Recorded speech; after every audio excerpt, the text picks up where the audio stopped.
Royal Challengers বেঙ্গালুরুর বিরুদ্ধে জিততে না পারলেও অন্তত ছোট ব্যবধানে হারলেও প্লে অফে যেতে পারত মোস্তাফিজুর রহমানের দল।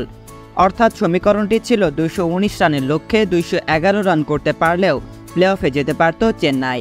কিন্তু ধোনি জাদেজার লড়াই ছাপিয়ে শেষ ওভারে 17 রান আটকে দিয়ে নায়ক বনে গেছেন যশ দয়াল।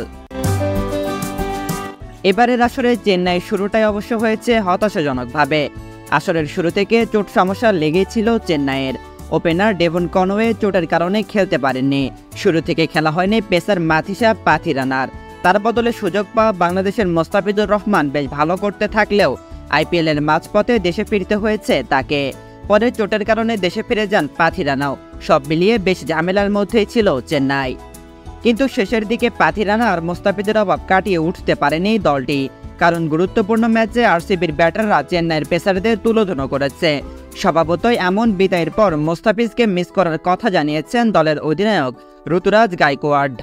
ম্যাচ পরবর্তী পুরস্কার বিতরণী অনুষ্ঠানে ঋতুরাজ বলেন, এটা ভালো উইকেট ছিল। স্পিনারদের জন্য এখানে টার্ন এবং গ্রিপ হচ্ছিল।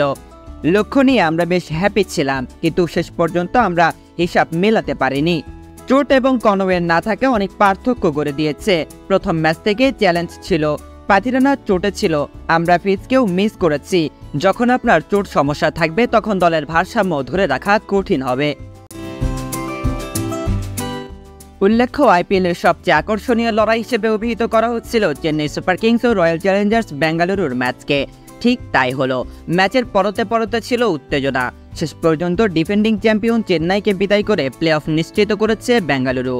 অথচ প্রথম 8 ম্যাচে মাত্র একটি জিতেছিল তারা। 10 দলের তালিকায় ছিল সবার শেষে।